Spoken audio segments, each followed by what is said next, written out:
Bonjour et bienvenue sur la chaîne de Green Spider. Donc aujourd'hui je vous propose une revue un petit peu particulière puisqu'il s'agit de produits qui ne sont pas encore disponibles à la vente et qui sont proposés donc par la société Decathlon, donc Soloniac. C'est une ligne que je vous propose aujourd'hui qui comporte 6 éléments. Le premier donc c'est ce sac. Soloniac Decathlon a l'habitude de proposer à ses futurs utilisateurs parfois de tester directement le matériel avant que celui-ci ne soit proposé à la vente. C'est qui est le cas pour moi aujourd'hui, puisque Florent m'a contacté de façon à ce que je vous fasse donc dans un premier temps une revue, et puis d'ici quelques mois, avant la sortie officielle des produits en question, je vous ferai un retour d'utilisateur et donc éventuellement des critiques qui pourront être par la suite corrigées par le bureau d'études de Decathlon. Voilà. Donc le premier c'est ce sac. C'est un sac Soloniac, comme vous le savez, propose du matériel qui est à la fois prévu pour la chasse et pour la pêche. Aujourd'hui on est un peu sur le même concept. Alors particularité c'est qu'on y retrouvera des passants molly qui sont sur le sac et qui seront compatibles avec toute la ligne des pochettes qui sont proposées également par la suite, avec au moyen de ces boucles et puis ces systèmes d'insert de pattes qui sont directement fixés sur les pochettes, mais on va y revenir juste après. Et c'est une ligne un petit peu particulière qui s'appelle la ligne X-Access, donc je vous en fais aujourd'hui la présentation. Donc on est sur un volume de 40 litres pour le sac, c'est du nylon de type 600 deniers. Donc on va retrouver sur le haut une bande patronymique pour du moral patch, juste derrière une poche qui contient en fait une housse de pluie qui va pouvoir permettre de s'insérer sur le sac directement et qui va donc augmenter la protection concernant l'humidité. L'intérêt c'est que cette housse n'est pas solidaire du sac, elle est totalement amovible, donc si on n'a pas besoin de s'en servir, on peut la retirer, on n'est pas obligé de la laisser à l'intérieur du sac, donc ça c'est plutôt judicieux. Sur le côté, ici, une poche pour l'emport de bouteilles Nalgene, par exemple, donc tout ce qui est bouteille d'eau, et on pourra aussi y mettre par exemple un trépied d'appareil photo, puisque le bas du trépied ira jusqu'au fond et donc sera retenu par les sangles de compression qui sont toutes en bouclerie spécifique, puisqu'on est sur du Duraflex de l'UTX, donc c'est quand même plutôt aussi intéressant. Toutes les fermetures sont en YKK. Sur le côté ici, on y retrouvera une autre ouverture. Alors c'est pas une poche, c'est une ouverture qui permet d'accéder à l'intérieur du sac et qui aura tout son sens, vous aurez l'occasion de le voir tout à l'heure, concernant différentes options. Donc ça permet d'accéder éventuellement directement sur le côté du sac. Comme vous avez pu le voir, il y a des sangles de compression un petit peu partout, que ce soit d'un côté comme de l'autre.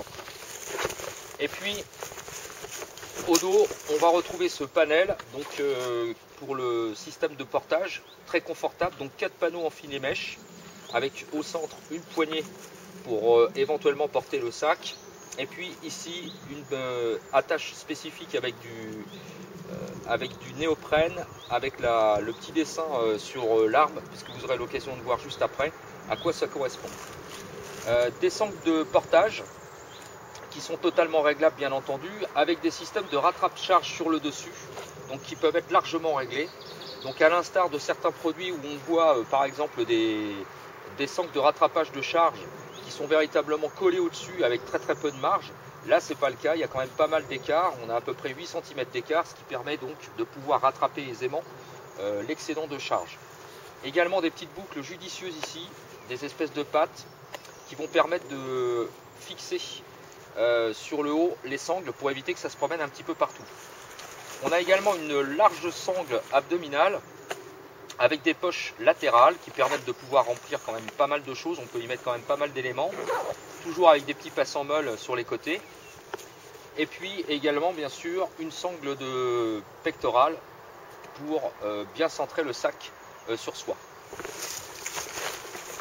Le compartiment principal s'ouvre très largement puisqu'on a une ouverture aux 3/4. On va à l'intérieur avoir une petite pochette plaquée sur le fond, avec un petit zip, et puis également une pochette ici à l'intérieur, voilà, avec un large compartiment. Et l'intérêt également, c'est qu'on a de la feutrine à l'intérieur du sac, alors que ce soit sur la face interne ou la face externe au niveau de la poche. Donc tout ce qui est compatible hook and loop de type accroche velcro sera totalement compatible. La particularité de ce sac, comme je vous l'ai dit tout à l'heure, c'est qu'on a la possibilité de le destiner à un usage spécifique pour l'emport d'armes. Donc sur tout le pourtour, il y a une grosse fermeture éclair qui va s'ouvrir largement et qui va donner accès sur la totalité du sac, tout autour, comme ceci, et qui va donc pouvoir permettre de positionner à l'intérieur un armement, donc une carabine par exemple ou un fusil de chasse, et qui pourra être par la suite solidarisé au-dessus grâce à ce système de boucle ici avec du néoprène, donc pour éviter d'abîmer l'armement. Et du coup dans le fond il va y avoir ceci qui va être déployé et on va pouvoir mettre la crosse de l'arme en question juste à l'intérieur. Alors malgré le fait que ce soit spécifique pour de l'armement, on peut penser à tout autre usage, par exemple des trépieds d'appareil photo déjà déployés, ou d'autres types d'éléments comme des bâtons de marche, etc., etc. Pourquoi pas des piquets éventuellement. Bref, on pourra penser à un tout autre usage. L'intérêt c'est que c'est totalement, on peut totalement le fermer tout autour et on gagne quand même avec un minimum. On peut déployer le sac sans pour autant que ce soit à condamner l'intérieur au niveau du compartiment principal. Donc ça c'est plutôt également positif. Voilà. Donc là on aura l'occasion de toute façon d'en reparler. Voilà pour le sac. Alors les éléments que je trouve intéressants, ce sont les passes en meubles puisqu'ils sont totalement compatibles, puisque c'est la ligne X-Access avec tous les autres éléments, comme ici par exemple un petit dump pouch. Donc ça c'est prévu normalement pour récupérer pourquoi pas les cartouches de fusil de chasse, afin d'éviter qu'elles traînent dans la nature. Donc on peut ouvrir ça, l'avoir à la ceinture et pouvoir y loger toutes les cartouches. Mais on pourra bien entendu s'en servir pour tout autre usage, comme par exemple ramasser des pommes de pin, des marrons pour l'automne, etc., etc. Bref, c'est plutôt pas mal. L'intérêt c'est qu'on a des petites boucles, donc on peut les mettre, bien entendu c'est compatible avec une ceinture standard. Et puis on peut bien sûr le positionner sur le sac. Ça c'est pour l'autre élément. Un autre élément aussi intéressant qui sera proposé par Soloniac, c'est ceci. Donc ça c'est un petit sac qui se déploie très très rapidement, qui se range dans la poche et on va obtenir un sac d'appoint comme ceci, ce qui veut dire qu'on peut disposer d'avoir un petit système d'emport assez intéressant, à la fois avec une petite poche ici directement et puis bien entendu un compartiment on va dire classique, donc on peut emmener quand même pas mal d'éléments. C'est quand même assez bien foutu. Alors les sangles sont minimalistes bien entendu pour le portage, mais elles sont totalement réglables. Et puis comme le reste de la gamme, comme avec le sac par exemple, on a des petits plastiques de type élastique dans le bas. Donc on peut récupérer l'excédent de charge sans problème, l'excédent de sangle pardon. Donc ça permet de bien définir le sac. Donc c'est plutôt intéressant. D'autant que il y a quand même une contenance assez intéressante malgré tout, puisqu'on est quand même sur 12 litres. Donc c'est mine de rien, c'est quand même pas mal. D'autant que en plus, pour le refermer, il n'y a aucun problème par rapport à ça. Voilà, on range ça à l'intérieur de la housse. Il n'y a plus qu'à zipper. C'est fait très rapidement. Et voilà, on a rangé le sac. Donc ça peut être intéressant pour pas mal d'occasions. On peut bien sûr le porter à la ceinture grâce aux boucles qui sont toujours présentes. Donc on peut largement mettre ça sur la ceinture. Et quand on a besoin de disposer d'un petit élément d'emport assez rapide, alors que ce soit dans la verte, mais aussi pourquoi pas en milieu urbain, parce qu'au niveau coloris ça passe quand même très très bien, au moins on a un petit sac. Et enfin, deux éléments qui vont, je pense, en intéresser plus d'un, c'est ceci. Donc ça, ce sont des petites pochettes qui sont, comme je vous l'ai dit, totalement compatibles avec le sac. On peut les positionner dessus. Donc c'est très simple, hein, il n'y a absolument aucun problème par rapport à ça.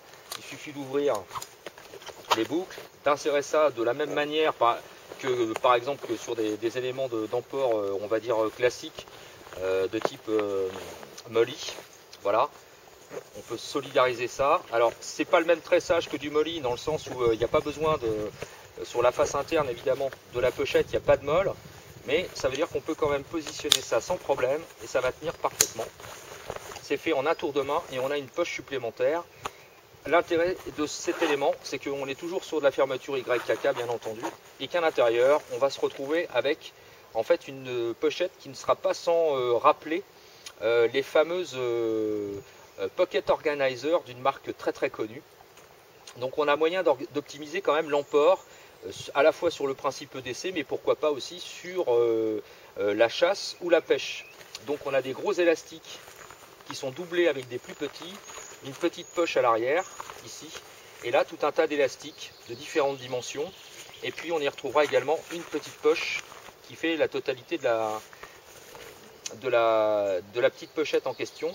Donc c'est plutôt aussi intéressant, d'autant qu'au niveau des tarifs, je vais vous en parler juste après, c'est vraiment autre chose que ce que l'on trouve actuellement.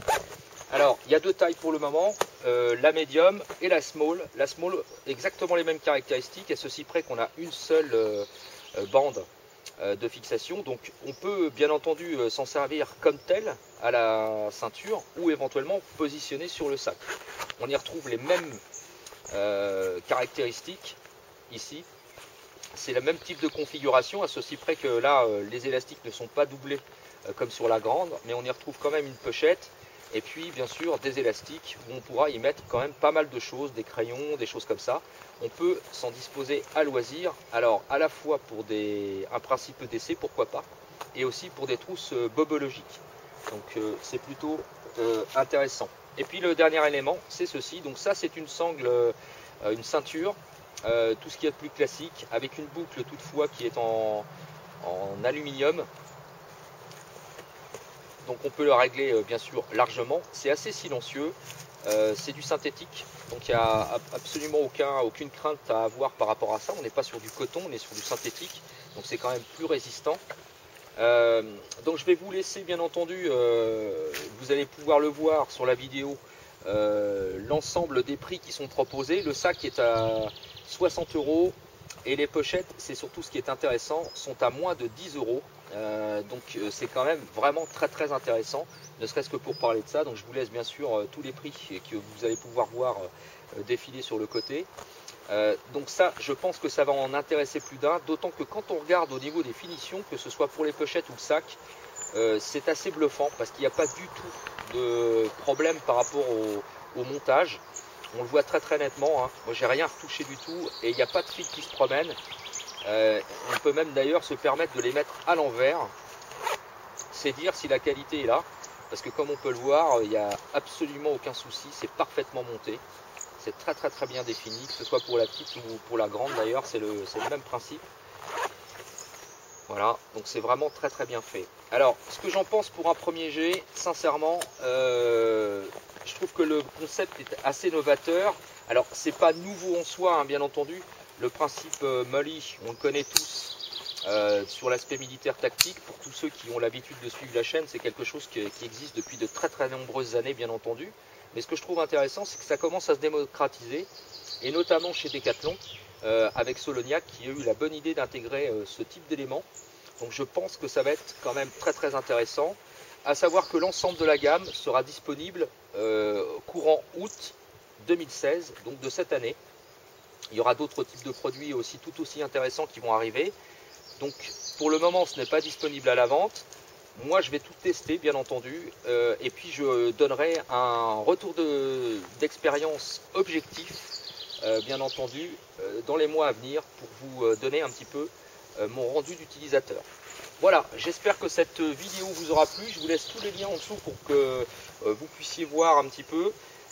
N'hésitez pas si vous avez des questions ou des commentaires, c'est en bas que ça se passe, ou par message privé. Et je vous dis à très très bientôt pour une prochaine vidéo. D'ici là, comme toujours, portez-vous bien et carpe diem. Salut!